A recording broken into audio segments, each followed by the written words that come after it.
Hello everyone, I'm Tamika Weatherspoon. Joining us today is Steve Bowman, the director of the Veterans Service Agency. He's also featured in a new documentary, On Home Ground, that's coming to Mountain Lake PBS this Tuesday. Steve, thank you for being here. You're welcome to be here. It's an honor. Thank you. We've had many discussions over the course of this production, and one question that I asked you was, what does it mean to be a veteran in the North Country? Many people look at different definitions, but the definition that's reality is it's an individual that has essentially volunteered to serve this country in a time of need, that has raised their hand and said that they would serve Uncle Sam for whatever period, whether it be a short-term period or for a career. And it takes many different facets depending on the individual. Now, many people watching this will know you. What is your role in the veteran community here?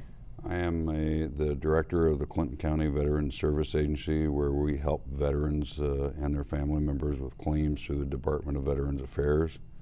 I'm also a past commander of the American Legion and the Disabled American Veterans, and I'm active in the VFW and the American Military Retirees Association and almost all the different veterans organizations except the Marine Corps League, because I was not a Marine. I want to get into this idea that we revisited in the film many times.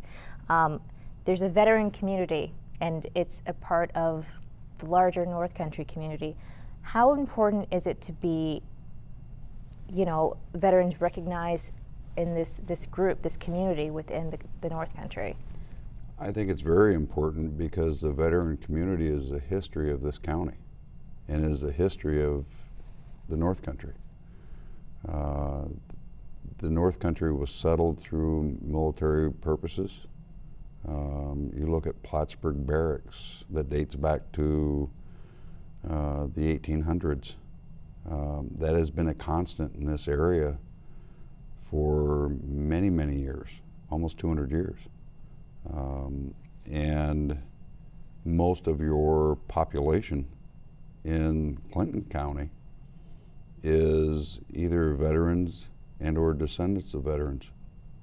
So the veteran community is the North Country in a lot of ways. That sense of community for the veterans is a sense of similar thought, common purpose, and many of the veterans know each other just by the way that we walk and carry ourselves. Many know each other, as friends or neighbors and stuff like that, but typically a veteran can pick out another veteran in a crowd very easily.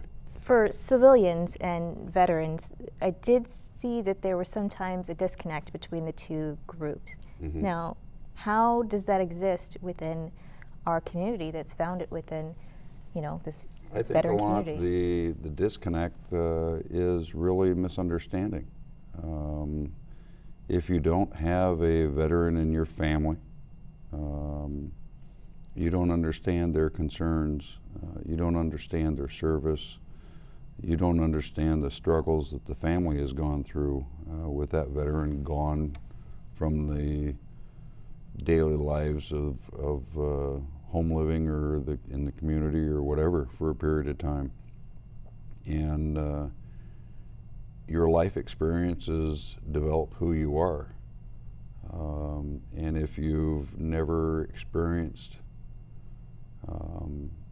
a member in your family that has been in service and has gone through the issues that they go through, even if it's good memories, you just don't understand. And sometimes it's difficult for people to make those connections. So how do we go about repairing that sort of communication barrier? I don't know if there is a repair. There is a way that you can reach out to veterans community, and if the veterans are willing to communicate with you, then the communication can start, the dialogue can start. But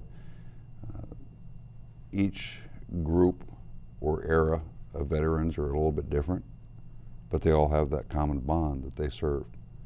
And that's what makes them unique, is you can go from generation to generation with that common bond. and that's what ties them all together. So what are some common issues, in your opinion, facing veterans in this community? Access to health care is one. When you look at the health care provided by the VA, we're 160 miles plus away from the VA Medical Center. We have a clinic here in the North Country, here in Plattsburgh, and spread throughout the North Country. There's one in Malone and Westport, Saranac Lake, and so forth. But access to that specialty care is difficult. That's one common area. Education is another issue. Many of the veterans that are getting out of service today are looking to further their education. So knowing how to and what to do to access that benefit is questions. And then the other types of benefits that are available through the VA or the state are always issues that veterans have and have questions about. And that's what we do in our agency, is to assist veterans with those type questions and try to make that application process a little bit easier. There's actually a veteran featured in the film who is a younger veteran who recently graduated from college and is now trying to navigate the employment scene in the North Country. Can you tell us just how different these situations are for veterans? And this is a community, but there are different stories within the community. Employment for people that have served in the military is a double-edged sword. Employers love that you've had military experience because you show, most people that separate from the military show a sense of leadership and a sense of purpose, and have the ability to follow instructions very well. But at the same time, if the veterans have been in combat, some, not all, have psychological issues or injuries that may prevent them from gaining the employment which they desire. And then there's also a stigma on the civilian side that veterans, the whole definition, have psychological problems, and that can prevent employment. But here in the North Country, employment is difficult because there aren't a lot of jobs. And people that live here don't necessarily want to move to a big city or a new location in the country for a job. They would prefer to live here. This is home, and this is comfortable. And sometimes moving to a different environment can make it difficult and can resurrect some of the psychological issues that they have been able to get past and moving on with their life. So it's kind of a double-edged sword sometimes. Does the media get it right the majority of the time, in your opinion, when covering veteran issues? That's something we wanted to be aware of in making this film, is to look at the stereotypes and the labels and try to understand them from a human perspective rather than just, putting a stamp on Sometimes someone. the media does, sometimes they don't. I think on the respect to what you're working on and with this documentary and Home Ground, yes, you get it right. When you look at some of the national media issues, they're way off base. There has been some stereotypical discussions on some of the national events that stereotype veterans negatively. And that's not the entire population. You may have one individual or several individuals, but that doesn't account for the entire veteran population of this country. So I think that, and I find that that is reality with society in a way too, is that we sometimes stereotype people based on what little we know about them. And that is a negative overtone in most cases. Something we also discussed in the film was the process of reacclimating after coming back from service, and that varies from person to person. I wanted to talk to you a little bit about the long range of reacclimating to being home, specifically in the North Country. Well, let's look at an individual that has served in the military for a period of time. You go into service thinking you're serving your nation, a sense of honor and duty. You learn and you're taught the military way. You're told what to wear every day, what time you're going to get up, what you're going to eat, because they prepare it for you, and what your job is. And you're given the tools to do your job, whether it be carrying a weapon or turning a wrench or whatever it may be.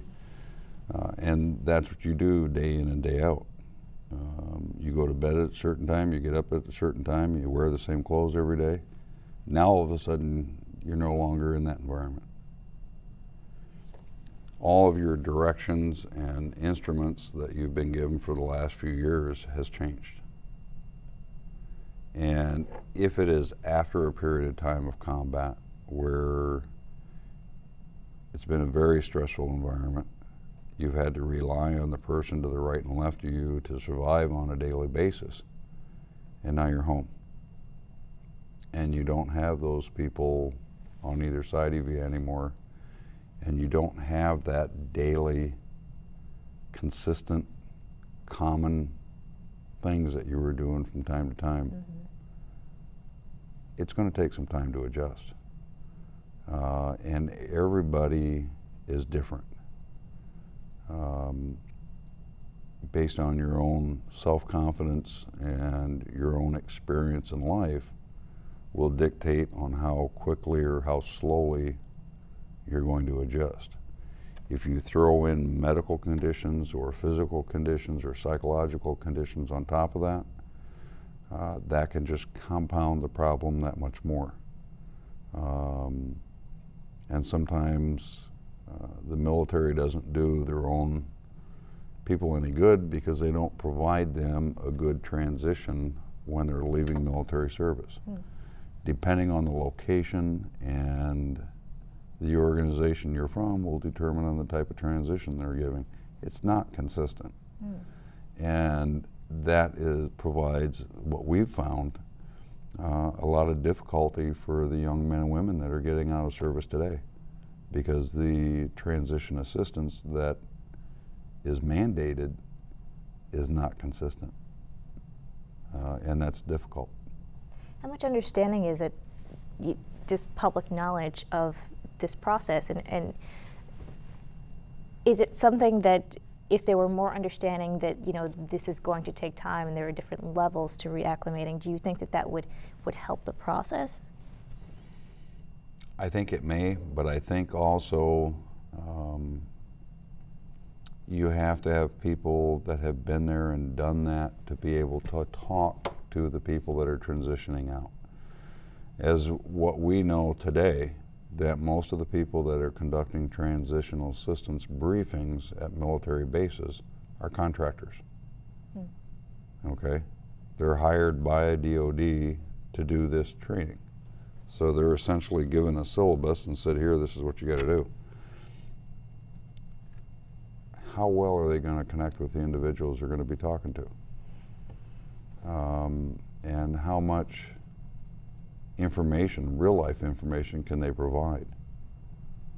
Now if you take another individual that's been in the service and has gone through that process themselves, and they're the ones doing that transitional assistance, it may be more on point and more reality to the individuals you're talking to. And I also think there's a difference whether it is military retirees or whether it's somebody that served 4 years or 6 years and is getting out of service. I think there's a difference in that process depending on the branch of service and the location where it's being done. So, I think it's problematic. It's not consistent, and it's something that needs to be addressed. How different is the experience of a veteran who comes home with a physical disability as they try and reacclimate themselves? That's difficult.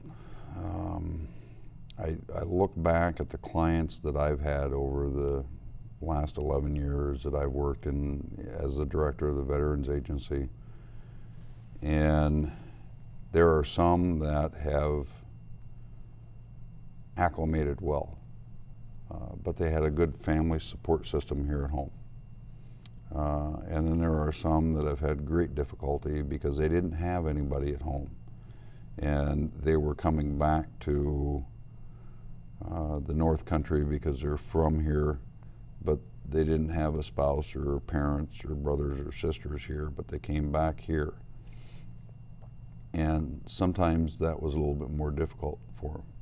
Sometimes it was difficult for somebody that came back to family, but they didn't reconnect. It all depends on the type of disabilities that the individual has, both physical and psychological, and how well prepared the support system is for them when they're coming back. There's cases where there have had individuals in other parts of the country that have come back and found their home empty. You know, they left with they left to go in service and were sent overseas for combat duty, and they come home and they had a spouse and children at home, but when they come home, they've moved out of the home with no forwarding address and no contact. That's devastating. You know, and sometimes the veteran doesn't want to come back to the family because of their psychological conditions or physical conditions or whatever the case may be. So I think a lot of it has to do with communication between the military member and their family or their support network, and preparation for coming home. If the preparation is not well, is not done well, is not good, the coming home and the transition home is going to be difficult. But you throw those disabilities into the mix, and it can make it difficult even when you have a good support network, because it's such a change from what everybody was used to. You have an individual who is a vibrant young man or young woman. They've now seen the worst of society going through combat.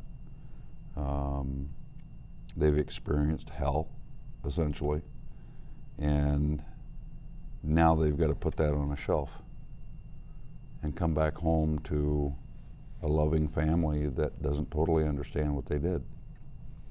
But they're not the same person, because the experiences that they had has changed them. It's hardened them in some ways, but the disabilities that they may have as well, physical and or psychological, also impact them. You know, if you've lost a limb or had severe disfiguring injuries, your outlook isn't the same. You've changed.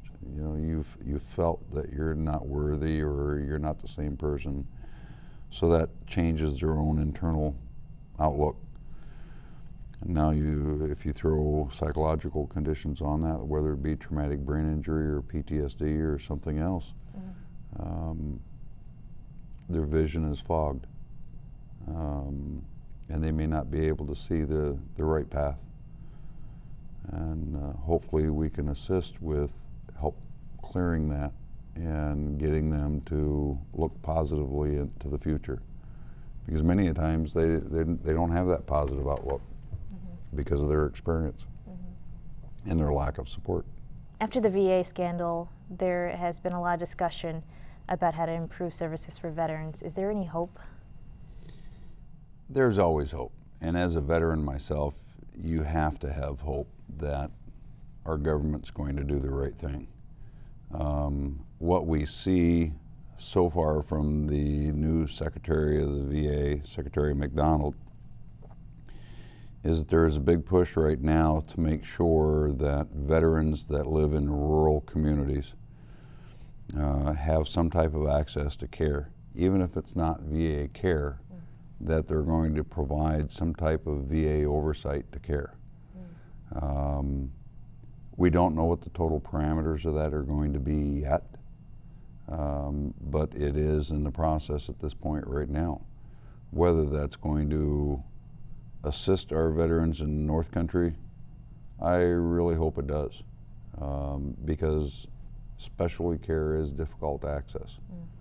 And any assistance in that kind of a program would be greatly appreciated.